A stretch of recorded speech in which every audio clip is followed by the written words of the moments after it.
Hi hello welcome to Telugu cinema. Present అయితే మనం Krishnakanta park దగ్గర ఉన్నాము. ఇప్పుడు ఇక్కడ అంటే ఏపీ రాజకీయాలు ఎలా ఉన్నాయి ఏంటి అనేది ఒక పెద్ద ఆయన అడిగి తెలుసుకుందాం. సార్ హాయ్ అండి. హాయ్ అండి. ఎలా ఉన్నారు? ఫైన్ అండి. సార్ ఇప్పుడు ఏపీ రాజకీయాలు ఎలా ఉన్నాయి? ఓకే అండి. ఎంతో జనాలు ఎంతో ఆశతో గెలిపించారు మహాకూటమిని, తెలుగుదేశం, బీజేపీ, మన జనసేనని. వాళ్ళు కూడా చేస్తామని చెప్తున్నారు. చూద్దాం. ఇంకా మనకు తెలిసింది 3 ఇయర్స్లో వాళ్ళు కూడా రాజధాని కడతాము, మనం వైజాగ్ డెవలప్ చేస్తాము, సాఫ్ట్వేర్ కంపెనీలు చేస్తాము. ఈ కర్నూలులో కూడా ఏదో పెట్టారు కానీ డ్రోన్స్ ఏదో పెట్టారు. మళ్ళీ సోలార్ అనేవి కూడా చేస్తున్నారు మ్యాక్సిమం. చూద్దాం. ఇంకా వాళ్ళు అనుకున్నది ఫుల్ఫిల్ చేయాలని కోరుకుందాం. గత ప్రభుత్వానికి ఇప్పుడు ఈ ప్రభుత్వానికి ఈ కొన్ని నెలల్లో ఏమైనా తేడా ఏమైనా కనిపించింది? గత ప్రభుత్వం అంతా వాళ్ళ మీద కేసులు పెట్టి, వీళ్ళ మీద కేసులు పెట్టి, ఇప్పుడు ప్రజలు ఓటేసి గెలిపించింది ప్రజా పరిపాలన చేయాలి, మాకు అభివృద్ధి చేయాలని.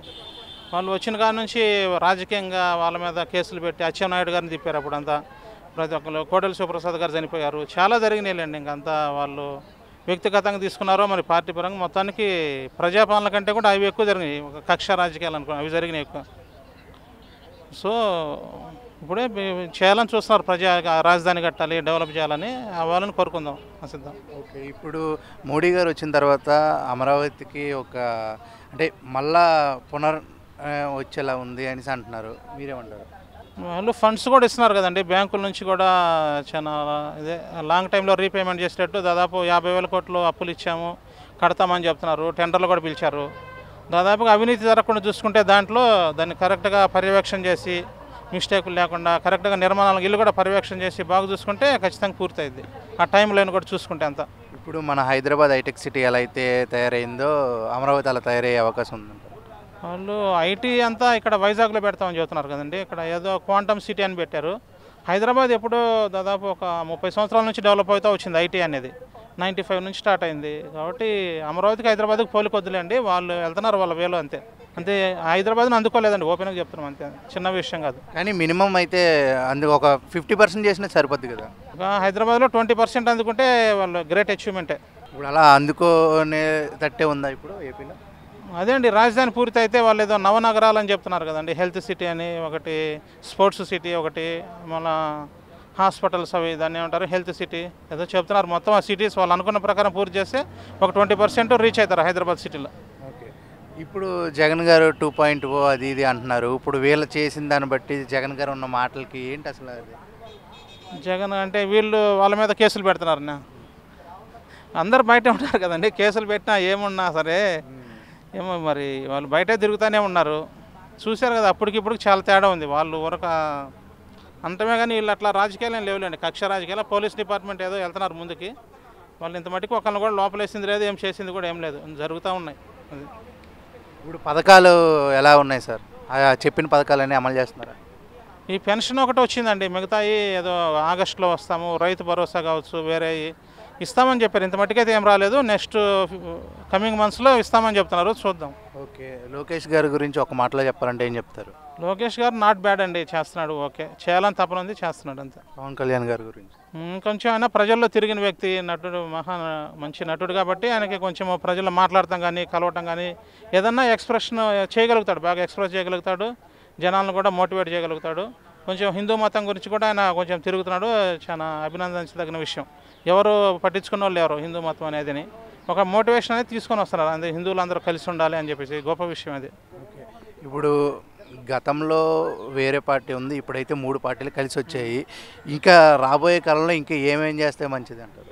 ఇంకా ఇవి అనుకున్నవే ఖచ్చితంగా ఇంప్లిమెంట్ చేస్తే బెస్ట్ అండి. రాజధాని కడతాం ఒకటి, ఇంకా ఈ పిల్లలకి ఎంప్లాయ్మెంట్ ఒకటి, ఇంకోటి బిజినెస్ పరంగా కానీ ఇండస్ట్రియల్ పరంగా కానీ చూసుకుంటే బాగుండేది. మెయిన్ వాటర్ ప్రాబ్లం లేకుండా. ఈ రైతుల గురించి కూడా, రైతులు మన బడ్జెట్లో చాలా ఉంది, రైతులు కూడా దాదాపు 50% ఏమన్నారండి మొత్తం మన ఇండియాలోనే. వాళ్ళ గురించి కూడా ఏమన్నా పథకాలు పెట్టి డెవలప్ చేస్తే బాగుండేది చిన్న. ఓకే, ఎందుకంటే ఇంతకుముందు ఉన్న ప్రభుత్వానికి మన ప్రజల్లో జరిగేది ఏ ప్రాబ్లం అయినా తెలియజేయడానికి కొంచెం కష్టంగా ఉండేది. ఇప్పుడు వచ్చిన ప్రభుత్వానికి ఈజీగా తెలియజేస్తున్నామని చాలామంది అంటున్నారు. దానికి మీ అభిప్రాయం? అవును, పథకాలు పెట్టారండి. ఇప్పుడు స్పందన అనే ఒకటి కలెక్టర్ ఆఫీస్లో పెట్టారు, ఆ రెవెన్యూ సదస్సులని, మన సీఎం గారిది ప్రజా దర్బార్, ఆ పథకాలను పెట్టారు. కానీ తర్వాత వాటి ఇంప్లిమెంటేషన్ అనేది పరిష్కారాన్ని కానీ కూడా చాలా ఉన్నాయి సమస్యలు. పథకాలు పెట్టారు, అప్లై చేస్తున్నారు కానీ ఇంకా పరిష్కారం కావట్లేదు. అవి కరెక్ట్గా ఇంప్లిమెంట్ అయ్యేటట్టు చూస్తే ఇంకా చాలా బాగుంటుంది. పథకాలు పెట్టారు కానీ 100% ఇంప్లిమెంటేషన్ లేదు. ఒకవేళ ప్రజలు సమస్య పెట్టారనుకోండి, పరిష్కరించకపోతే ఎవరికి చెప్పాలో కూడా తెలియదు, మళ్ళీ అట్లా ఆగిపోతున్నాయి. అట్లా వాళ్ళే ఇస్తున్నారు దాదాపు ఒక 50% సక్సెస్ రేట్ ఉందని. ఆ మిగతా 50%లో ఎంత వీలైతే అంత సక్సెస్ చేస్తే చాలా బాగుండేది ప్రజా సమస్యలు పరిష్కరిస్తే. ఇప్పుడు రోడ్ల గురించి కానీ అలాగే మద్యం గురించి కానీ చాలా అప్పట్లో చాలా అంటే కల్తీ మద్యం అని అది అన్నారు. ఇప్పుడున్న మద్యం ఎలా ఉంది? ఏమో నేనైతే నాన్న ఆల్కహాలిక్ అండి, తెలియదు నాకు. వేరే వాళ్ళు అయితే బాగుందని చెప్తున్నారు. ఇంత ముందంతా చాలా డూప్లికేట్ ఉంది, చాలామంది చనిపోయారు అన్నారు. ఇప్పుడైతే జెన్యున్గా ఉందని చెప్తున్నారు. రోడ్ల విషయానికి వస్తే రోడ్లు మ్యాక్సిమం వేస్తున్నారండి. ఇప్పుడు అంతా చెప్పారు, ప్లానింగ్లో ఉన్నాయి, అవుతాయి. ఒక 2 or 3 yearsలో కంప్లీట్ అవుతాయి మ్యాక్సిమం రోడ్స్ కూడా అన్నీ. టోటల్గా ఇప్పుడు ఏపీ ప్రభుత్వం ఎలా ఉందంటారు అసలు? ఏపీలో రాజకీయం ఒక ముక్కలో చెప్పాలంటే రెడీ టు వర్క్ అండి, చూద్దాం. రెడీ టు వర్క్ చేస్తామని చెబుతున్నారు, అన్ని ఫండ్స్ కూడా ఉన్నాయి, చూద్దాం. ఇంకా మనకు తెలిసింది కమింగ్ నెక్స్ట్ ఇయర్స్లో తెలిసింది వాళ్ళు నిరూపించుకుంటారా, ఫుల్ఫిల్ చేస్తారా అనేది. ప్రజలైతే నమ్మారు, అవకాశం ఇచ్చారు.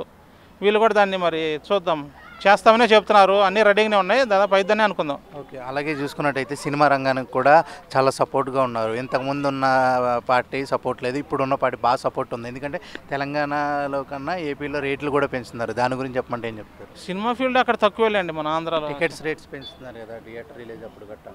వాళ్ళ ఇష్టం అండి. ఇంకా అది ఇప్పుడు జనాలు రేట్లు పెడతారా లేదు వాళ్ళ ఇష్టం అది. అన్న, ఏపీ రాజకీయాల్లో ప్రస్తుతం ఎలా ఉంది? ప్రస్తుతం ఏపీ రాజకీయాల్లో జనసేన అనేది చాలా ముందడుగులో ఉందండి. సో ఏదున్నా కూడా పవన్ కళ్యాణ్, చంద్రబాబు నాయుడు, బీజేపీ ముగ్గురు కలిసి మన న్యూ రాజధానిని డెఫినెట్గా డెవలప్ చేస్తారు. ఆ డెవలప్ చేసిన దాన్ని మనం డెఫినెట్గా 3 yearsలో 80-90% చూస్తాము. పోలవరం కూడా యాజ్ వెల్ త్వరలోగా మోడీ గారు చెప్పారు 49,000 కోట్లు ఆంధ్రాకి ఇచ్చామని. డెఫినెట్గా ఈ 3 yearsలో మ్యాక్సిమం అయినంత వరకు తొందరగా మనకి రాజధాని చూడవచ్చు. మన కళ నెరవేరబోయే 3 yearsలో నెరవేరబోతుంది.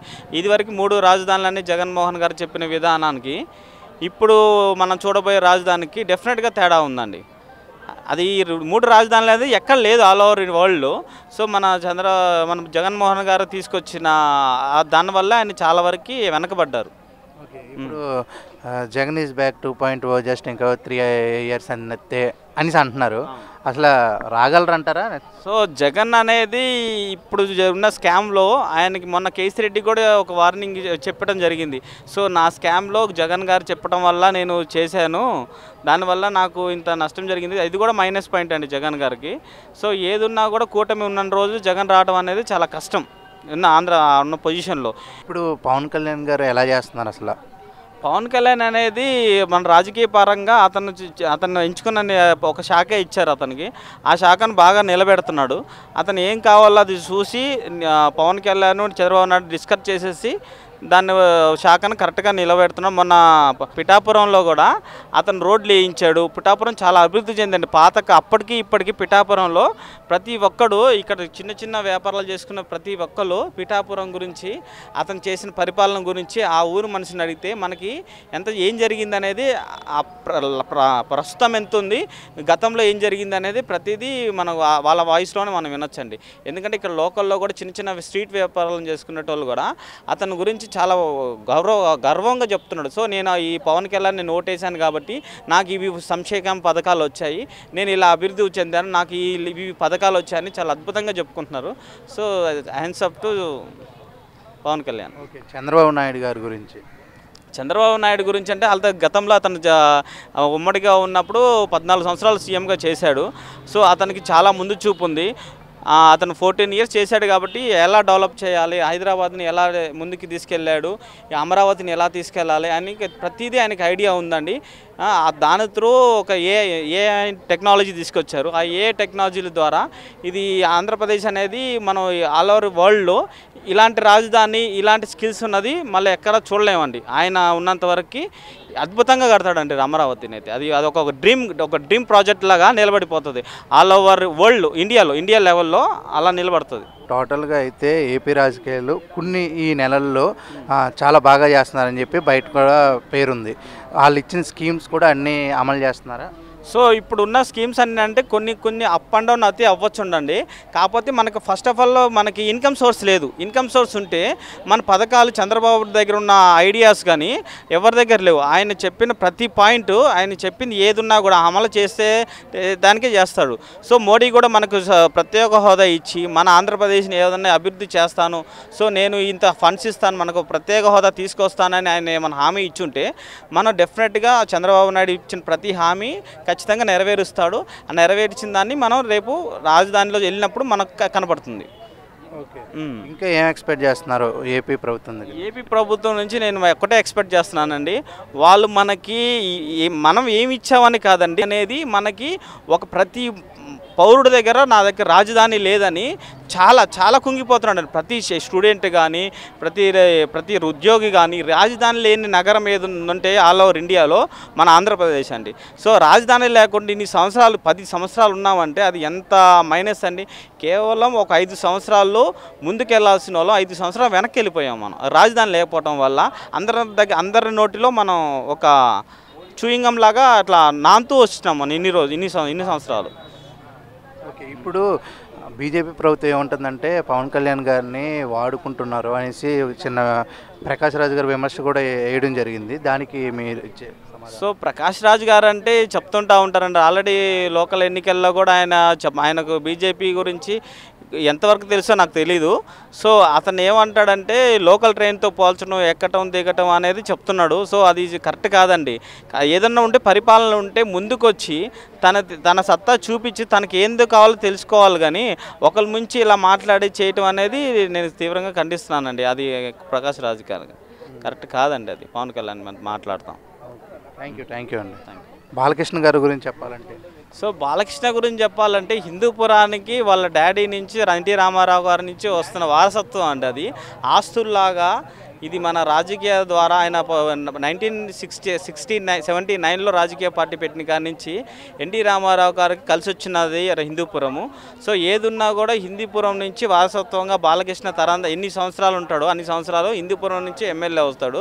సో మొన్న రీసెంట్గా తీసుకున్న పద్మ విభూషణ్ అవార్డుకి మేము చాలా అభినందనలు తెలియజేస్తున్నామండి. సో బాలకృష్ణ అనేది చాలా గొప్ప వ్యక్తి అండి. అలాంటి వ్యక్తిని ఇలాంటి పురస్కారాలతో అవార్డు అందజేసిన మన రాష్ట్రపతి ధన్యవాదాలు తెలుపుకుంటున్నానండి. Thank you.